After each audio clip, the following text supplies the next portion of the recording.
predicando bajo el tema el propósito del sufrimiento.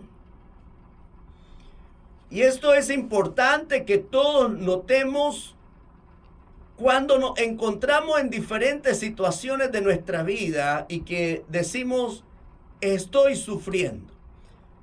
Hay que recordar algo importante, porque una persona preguntó por qué sufre el justo. Para muchos pareciese una incógnita sin respuesta. Que el pecador sufra no es difícil de explicarlo, pero que alguien se entregue al Señor y trata de servirle con todo su corazón, y pese a esas tragedias o esas pérdidas irreparables, no es fácil entenderles, mucho menos explicarle. Se tiene la idea falsa, mi amado, de que desde que nos convertimos a Cristo, todos los problemas se van a terminar.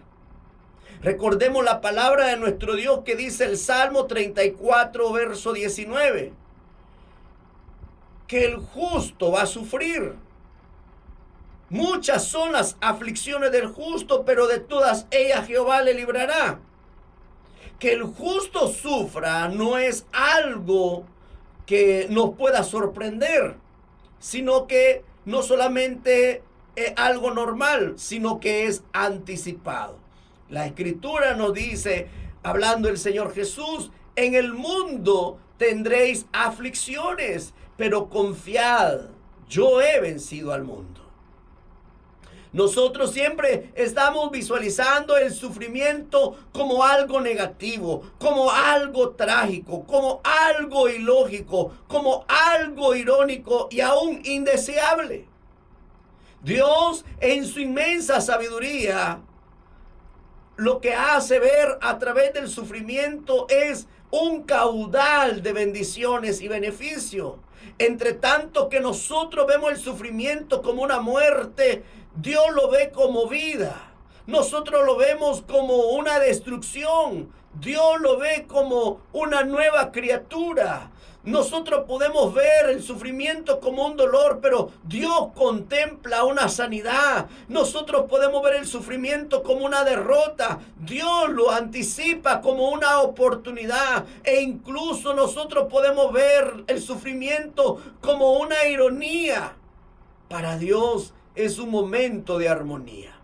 Nosotros tratamos de evadir el sufrimiento. Pero Dios lo que quiere es que podamos vivir mejor, porque Él tiene un propósito en todo lo que Él hace. Y quiero en esta noche hablar también 5 aspectos importantes del propósito que tiene el sufrimiento. En primer lugar, el sufrimiento revela nuestro carácter, revela lo bueno y lo malo. Y vemos 2 ejemplos. En primer lugar, vemos a Pablo. El aguijón del apóstol Pablo que sufría le enseñó que era un hombre orgulloso y que era propenso a ensoberbecerse. En cambio, vemos un segundo ejemplo como lo fue Job. El sufrimiento que sufrió este hombre le causó perderlo todo, incluyendo a sus hijos. Pero ese sufrimiento sacó a relucir lo que había en él: carácter, firmeza, fidelidad, espiritualidad, madurez. Y todos conocemos la historia que dice Job capítulo 1, verso 8 al 2. Es muy fácil vivir cristianamente cuando no hay problemas. Es fácil agradecer a Dios cuando solo recibimos bendiciones, cuando recibimos salud, cuando hay tranquilidad. Pero la realidad de lo que somos saldrá a flote tan pronto como comiencen a presentarse los problemas. Porque nuestro nivel y peso espiritual se ponen en la balanza de la realidad Cuando Dios permite algo malo, algo terrible, algo devastador en nuestras vidas. Job perdió a sus hijos, pero al escuchar la noticia, él se levantó, rasgó su vestido, rasuró su cabeza y se postró y dijo en el verso 21 del capítulo 1, desnudo salí del vientre de mi madre, desnudo volveré a él. Y aunque él no entendía lo que sucedía, sabía que Dios tenía un propósito para él. Dios permitió que Job sufriera para demostrar que era un hombre fiel y que su dolor, o en su dolor, en lugar de maldecir, descubrió su madurez espiritual. Pero vemos lo contrario con su esposa, que sin duda ella también adoraba junto con su esposo Job. Pero el sufrimiento, lo que pudo sacar de esta mujer fue su hipocresía, porque con su manera de hablar y la manera de reaccionar, mostró lo que había en su vida. Y así mismo pasa en nosotros. Cuando el hombre sufre y es fiel en verdad, y su amor es real, no hay dolor, no hay prueba, no hay aflicción, no hay carga que lo haga reaccionar negativamente. Porque el sufrimiento revela el carácter. Cuando no se vive una relación cercana a Dios, el dolor lo va a revelar. Porque su reacción va a ser negativa. Va a ser quejosa. Se va a renegar de todo. Y también nos vamos a rebelar. Y le pasa a muchos. Hasta abandonan el camino del evangelio. En segundo lugar, el sufrimiento quebranta nuestro orgullo y nos mantiene humildes. Dios reveló a Pablo que el propósito de su sufrimiento era el de mantenerlo humilde, pues el ser humano tiene la tendencia a ensoberbecerse. Cuando Dios nos da o cuando Él nos usa, no sucede eso. ¿Cuántos hombres se han perdido por causa de este tirano perverso llamado orgullo? Cuando fueron bendecidos o cuando fueron usados, sucumbieron ante los poderosos tentáculos del orgullo, que sin darse cuenta lo asfixió. Vemos cómo Salomón, con su sabiduría, él se volvió orgulloso y abandonó a Dios. Sansón, con su gran fuerza, se envaneció y murió en oprobio y venganza. Pero veamos algo que la palabra de nuestro Dios dice en Proverbios 30, versos 7 y 9. Ahí hay un escritor, hay un hombre llamado Agur, y él nos da este consejo aquí en el capítulo 30, versos 7 y 9. Dos cosas te he demandado, no me las niegue antes que muera. Vanidad y palabra mentirosa aparta de mí. No me des pobreza ni riquezas, manténme el pan necesario. No sea que me sacie y te niegue y diga, ¿quién es Jehová? O que siendo pobre hurte y blasfeme el nombre de Dios. Amados, solo Dios sabe si es gracias al sufrimiento que aún nosotros permanecemos sirviéndole, humillados, dependiendo de su misericordia. Y en esta preciosa noche, amados, vemos también una tercera razón por la cual el sufrimiento nos va a llevar a motivarnos a acercarnos a Dios. El sufrimiento de Pablo lo llevó a buscar el rostro de Dios y lo hizo con tanta insistencia que él declara: 3 veces he rogado a Dios que me lo quite.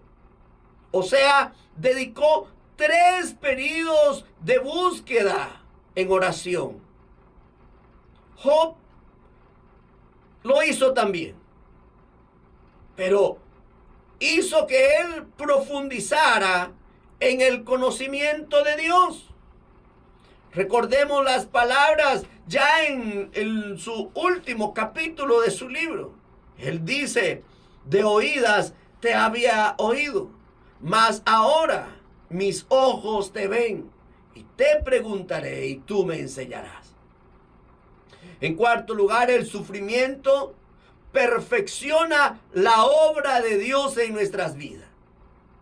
El dolor, amado, de alguna forma va a moldear nuestro carácter, porque nos va a dar la forma, va a allanar nuestras asperezas y también va a quemar lo indeseable de nosotros.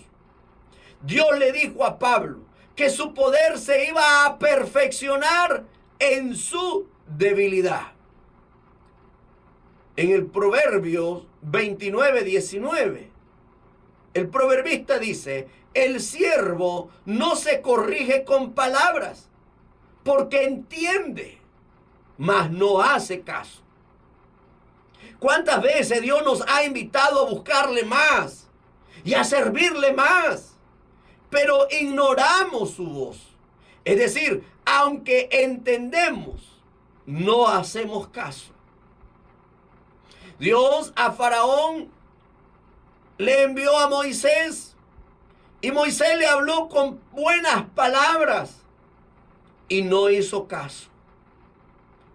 ¿Por qué? Porque Dios envió sus juicios, pero el Faraón no obedeció hasta que el dolor y el sufrimiento atravesaron su alma. Recordemos que en su última plaga murió su hijo. Amados, Dios nos va a hablar con dulzura y aún así no le buscamos. La Escritura nos habla, amados, en la carta a los Hebreos, y nos dice algo al respecto en el capítulo 12 de esta carta acerca de lo que es la disciplina. El capítulo 12, versos 5 al 8, dice así la palabra de nuestro Dios: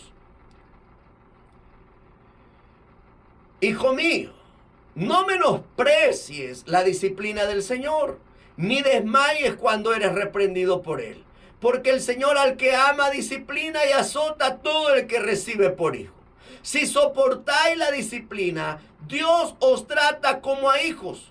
Porque ¿qué hijo es aquel a quien el Padre no disciplina? Pero si se os deja sin disciplina, de la cual todos han sido participantes, entonces sois bastardos y no hijos. Por otra parte, tuvimos a nuestros padres terrenales que nos disciplinaban y los venerábamos. ¿Por qué no obedeceremos mucho mejor al Padre de los Espíritus y viviremos? Bien, aquí encontramos entonces algo importante, entonces que el sufrimiento Dios lo va a usar para que la obra de Él se perfeccione en nuestras vidas. En quinto lugar, el sufrimiento nos lleva a la reflexión personal. ¿Y por qué decimos esto? Bien, porque a través del sufrimiento, ello nos va a obligar a examinar cuidadosamente nuestras vidas para asegurarnos que nada que está fuera de lugar en nosotros sea la causa de nuestro sufrimiento.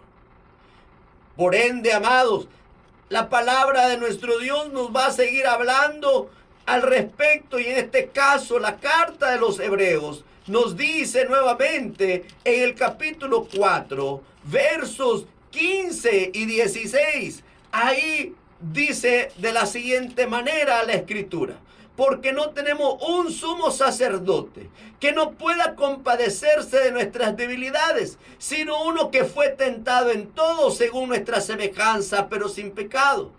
Acerquémonos pues confiadamente al trono de la gracia para alcanzar misericordia y hallar gracia para su oportuno socorro. Es importante, mi amado, que nos demos cuenta de esto. ¿Por qué nos va a servir a nuestras vidas el sufrimiento? ¿Cuál es el propósito que Dios nos da a través de ello? Dios mismo se compadece de nosotros. Así que no sientas que Dios te ha abandonado. No sientas que Dios te ha dejado. Dios está ahí, está trabajando en tu vida. La Escritura nos dice, amado, que si pasamos por escasez, Jesús, siendo rico, se hizo pobre. Nació en un establo, vivió sin nada, y aún su muerte le prestaron una tumba. Aún si usted ha sido traicionado, también Jesús lo sufrió. Si usted dice que fue también burlado, o se burlan de usted o hablan mal de usted, a Jesús lo acusaron de muchas cosas que no hizo. Lo injuriaron, lo desnudaron, se burlaron de él. Si usted también experimenta soledad, Jesús fue abandonado por todos. Y aún si usted está pasando por un proceso de enfermedad, Jesús las llevó todas en la cruz. Y dice la Escritura, por sus llagas fuimos nosotros curados. Dios te bendiga en esta preciosa noche. Damos honor y gloria al Señor.